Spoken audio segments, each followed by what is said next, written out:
Si vous posez la question autour de vous, combien y a-t-il de races sur la Terre, la réponse est à peu près toujours la même. Il y en aurait 4, chacune déterminée par la couleur de la peau et chacune correspondant à un continent.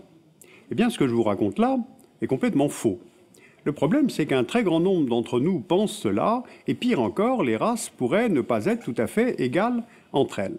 Alors comment est-ce qu'on est arrivé à croire cela, et à le croire encore aujourd'hui, faisant vivre ainsi en permanence le racisme? En fait, il y a de nombreuses couches de racisme dans l'histoire des hommes. Le racisme est donc dans nos mémoires. Et bien, c'est de cela dont je voudrais vous parler aujourd'hui. Regardez cette carte ethnographique du monde. Elle vient d'un atlas de 1907 du géographe français Vidal de Lablache, et l'on y constate la corrélation entre continents et prétendues races qui s'y rattachent. Il y en aurait 9, et on repère notamment sur le continent africain et dans une partie de l'Asie les nègres et négroïdes, je cite la légende, la race mongoloïde, les Européens en Europe, Amérique du Nord, partiellement en Amérique du Sud et en Océanie, les Berbères et Arabes, les Pygmées d'Afrique, les Indiens d'Amérique, et enfin les races hyperboréennes dans le Grand Nord. Or, cette carte a été vue par des millions de jeunes Français, et ce jusqu'au milieu du XXe siècle. Et cet atlas allemand, de la même époque, donnait à peu près les mêmes informations.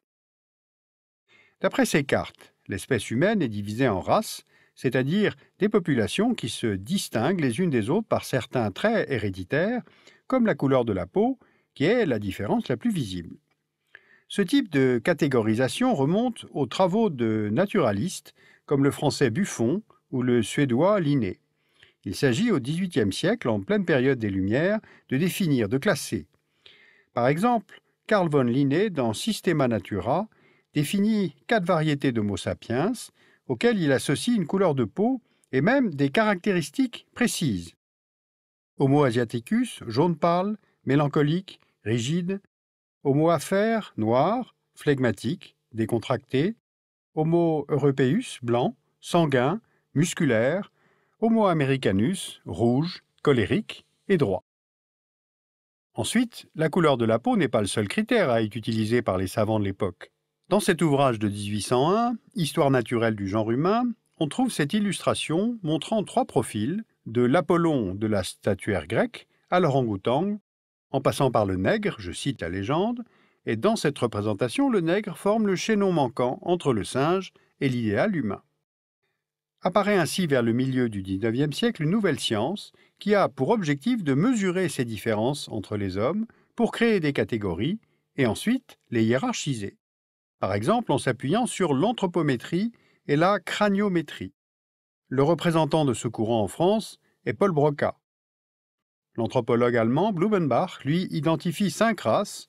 On lui doit la dénomination de variété caucasienne, c'est-à-dire blanche, et Blumenbach estimera que la race noire est perfectible. Les théories raciales se voient ainsi confortées par les apports de la science au XVIIIe et XIXe siècle et peuvent ensuite se diffuser largement. Par exemple, le manuel scolaire « Le Tour de France par 2 enfants » nous enseigne qu'il y a 4 races et que la race blanche est, je cite, « la plus parfaite des races humaines ». Et songez qu'entre 1877 et 1977, ce livre est vendu à 8,5 millions d'exemplaires, soit autant d'enfants qui assimilent ces idées-là à l'école. Et ces enfants ont été nos grands-parents ou peut-être même nos propres parents. Alors cela explique évidemment en partie comment nous avons été conduits à penser de façon aussi fausse. Poursuivons notre remontée dans l'histoire. Au XVe siècle, le prince catholique portugais Henri le Navigateur conçoit de nouveaux types de navires, les caravelles. Et grâce à ces caravelles, Bartolomé Dias, Christophe Colomb, Vasco de Gama, Francisco Cabral, Magellan vont réaliser pour le compte du Portugal et de l'Espagne ce qui est vu par les Européens comme les grandes découvertes. Plusieurs traités successifs, arbitrés par le Vatican, vont permettre aux 2 puissances ibériques, le Portugal et l'Espagne, de se partager le monde, y compris celui qui reste à découvrir et à évangéliser. Ces découvertes donnent aux Européens l'accès à de nouvelles routes commerciales et à de nouvelles terres et richesses qu'il faut exploiter. Et pour exploiter, il faut de la main-d'œuvre, alors un nouveau type de commerce se met en place, dit triangulaire, et qui fonctionne de la façon suivante. Les commerçants européens vont chercher des esclaves en Afrique, les emmènent de force dans le Nouveau Monde et rapatrie ensuite les bénéfices tirés de cette force de travail gratuite vers les monarchies européennes. Ce commerce des Noirs, cette traite négrière, est un événement économique majeur dans l'histoire. Par sa durée, près de 400 ans, du XVIe au XIXe siècle, par son ampleur, entre 25 et 30 millions de personnes déportées, par son impact géographique et sociétal aux États-Unis, dans les Caraïbes, au Brésil et évidemment sur le continent africain lui-même. Et en fait, l'impact est bien plus qu'économique. Il est dans les mémoires, il est dans nos imaginaires. Au début du XVIIIe siècle, par exemple, les termes noirs et esclaves deviennent synonymes dans certains dictionnaires français. À la domination économique, institutionnelle, technique, militaire, qui est tout à fait réelle, l'Europe impose en plus une domination morale et religieuse. Elle estime avoir une mission civilisatrice, censée apporter le progrès et la foi aux populations d'Amérique, d'Afrique, d'Asie, d'Océanie, vues comme moins avancées. Une grande partie du monde est colonisée, et le partage de la quasi-totalité du continent africain entre puissances européennes à la conférence de Berlin de 1885 a été, à cet égard, tout à fait emblématique.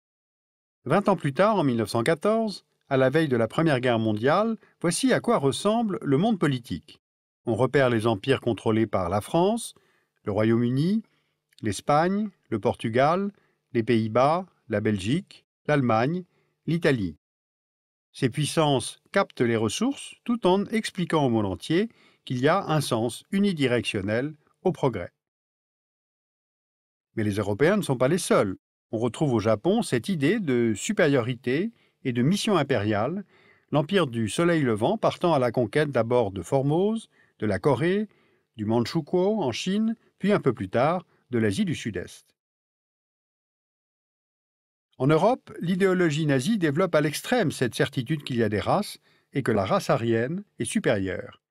Entre 1939 et 1945, le national-socialisme applique en Allemagne et dans le reste de l'Europe l'extermination systématique des Juifs, mais aussi des Tziganes, des Noirs, des Métis, des homosexuels, des handicapés, soit tout ce qui s'écarte de l'idéal aryen de la race. Donc on a encore cette idée de l'infériorité des autres. Du fait du nazisme, l'Europe se suicide, mais cela forme sans doute un tournant. La pensée et le discours sur la race aryenne, l'horreur soulevée par l'antisémitisme et par la Deuxième Guerre mondiale elle-même, vont faire évoluer la pensée sur la supériorité raciale du blanc. En 1945, les vainqueurs organisent un tribunal à Nuremberg pour juger le nazisme et son racisme fondamental. Et en même temps, les États-Unis, principal vainqueur de 1945, semblent immobiles à l'intérieur de leur propre pays. Alors pourquoi? Il faut se souvenir de la guerre civile américaine. Elle débute en 1861. On repère sur la carte les 11 États américains qui font sécession de l'Union, voulant conserver les esclaves noirs comme force économique gratuite.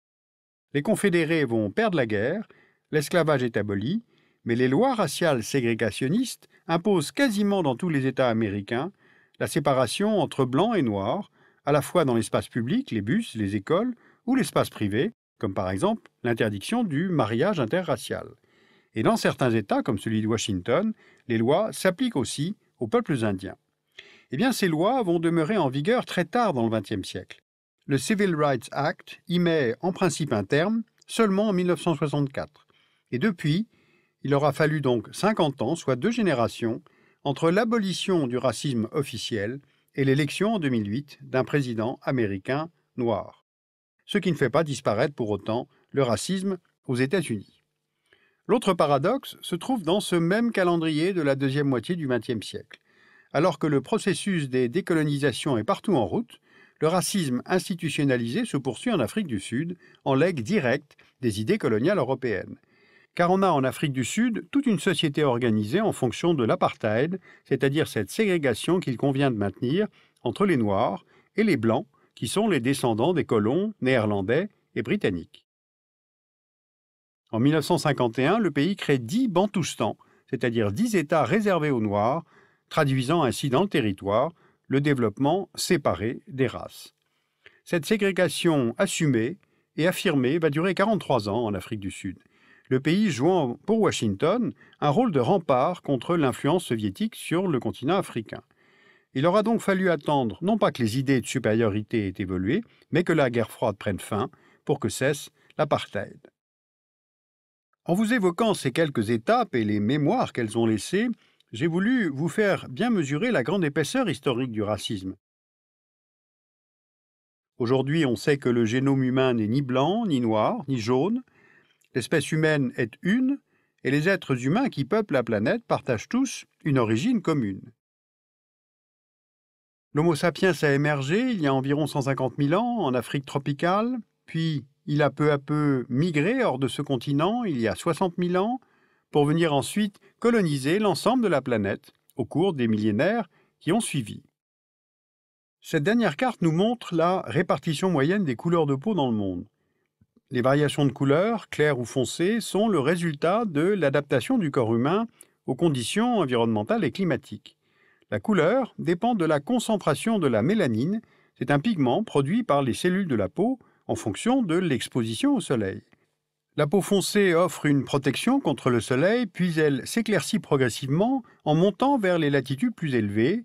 Elle s'adapte ainsi à l'ensoleillement qui est moindre et permet la synthèse d'une vitamine de croissance, la vitamine D. Cette carte a bien sûr cessé d'être exacte, elle a évolué avec les migrations, les voyages, les brassages et les métissages des populations, donc la mondialisation. Les avancées de la biologie, de la génétique, de l'archéologie ont donc permis d'établir qu'il n'y avait pas de hiérarchie entre les peuples. La question des races semble donc scientifiquement réglée, et pourtant le racisme réapparaît en permanence et sous diverses formes. Quand il ne s'applique plus à la couleur de la peau, il contourne, et il s'applique par exemple aux noms propres, aux locataires, aux candidats à l'embauche, il se déplace vers la religion de l'autre, voire à la catégorie de l'immigration. Donc vous mesurez la grande adaptabilité du phénomène. Alors pourquoi est-ce que ce classement entre les hommes est si difficile à dépasser ? Pourquoi est-ce qu'il réapparaît en permanence comme une construction politique ? Pourquoi est-ce qu'en fait, ça nous convient toujours ? En fait, ce n'est pas simple de parler du racisme, ce n'est pas un phénomène rationnel, on touche là à des questions émotionnelles, voire personnelles, et pourtant, les enfants naissent sans avoir la moindre idée de la couleur de leur peau. Donc, tout se passerait par la suite. Sur cette question fondamentale du racisme et sa trop longue histoire, je vous renvoie tout d'abord au DVD, double DVD, qui s'appelle Nous autres, Éducation contre le racisme, conçu par la Fondation Thuram. Le numéro de novembre 2011 de la revue Textes et documents pour la classe est consacré à l'exposition Exhibition ou l'invention du sauvage, qui se tient au musée du Quai Branly jusqu'au 3 juin 2012. Et puis je vous conseille vivement de lire le livre de Liliane Thuram, Mes étoiles noires, édité au Seuil dans la collection Point.